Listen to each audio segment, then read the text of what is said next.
as potential terrible terrorists. And that's the image. So we need to break all of that. And I think George Mitchell has the capacity to reach beyond and to start to make us aware that this is a human situation that has to be addressed. And to the U.S. saying they will not talk to Hamas, for Israel saying they will not talk to Hamas. I was recently designated, to my astonishment, one of the elders of Mandela's elders. I had to recognise I'm now officially an elder. And the elders decided that if we went there, we would meet with Hamas. And Archbishop Tutu has done it. Jimmy Carter was there, another elder. And so when I was there, I did meet with the Prime Minister in the context of Gaza and 2 other officials. I was very critical of the situation under Hamas rule because they had eroded many human rights, and I brought that up. Freedom of speech, freedom of movement. Women were being pulled back from playing a full role. They were being replaced by male teachers in some circumstances. But I felt that it was important to engage because they have a responsibility. And I do believe that there cannot be a sustainable solution. But the main thing at the moment is to try to bring about unity in the Palestinians between the Hamas and Fatah and others. At the moment, that divide is damaging the prospects for all of the Palestinian people. And Netanyahu government in Israel?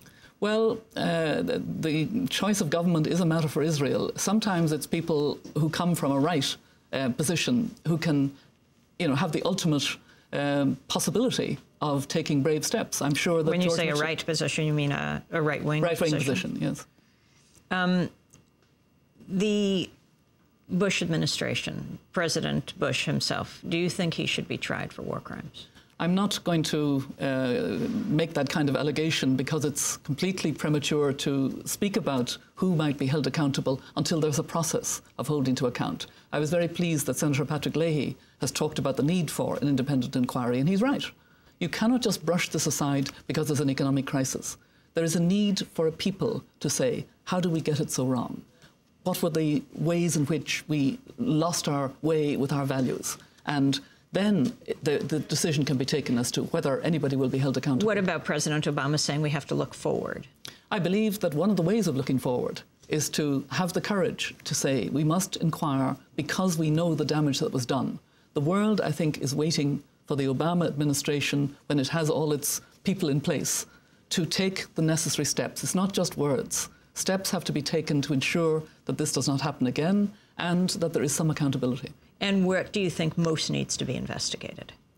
I believe that it's important to look at how damaging the war paradigm was. What former Vice President Cheney called the new normal. I was shocked by that because I could see that that was so damaging.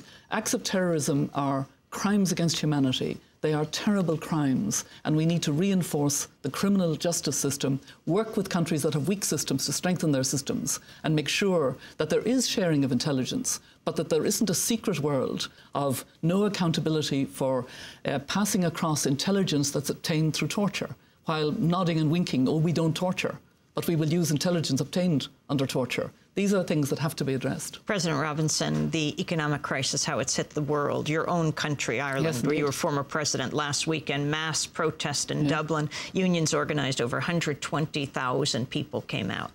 Yes, it's a very, very serious situation, and it's a challenge that every country has to face, but also it's a global issue.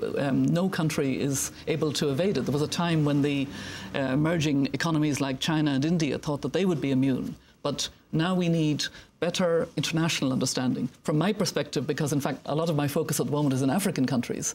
I'm going there tomorrow night to South Africa. I'll be in Liberia at a women's conference on International Women's Day. I'll be in the DRC, looking at the situation of women who've been raped and girls who've had their vagina destroyed, who for the rest of their lives will suffer terribly. The world doesn't care enough already about these issues. In a time of great economic and financial crisis, these poorest countries will be hit worst. We only have 15 seconds, but on the DRC, what has to happen now? There has to be more valuing of the lives of women and girls and more accountability for the terrible brutality that has been going on for years. It's a war that has taken a huge toll. We need to pay attention to it, and I hope to help to draw that attention. I want to thank you very much for being with us. Mary Robinson, former President of Ireland, former Chair of the UN High Commission on Human Rights. This is Democracy Now!, democracynow.org. Now she is head of the International Commission of Jurists. Democracy Now! Produced by Mike Burke, Shufo Aaron Mate, Mike Burke. I'm Amy Goodman. Thanks so much for joining us.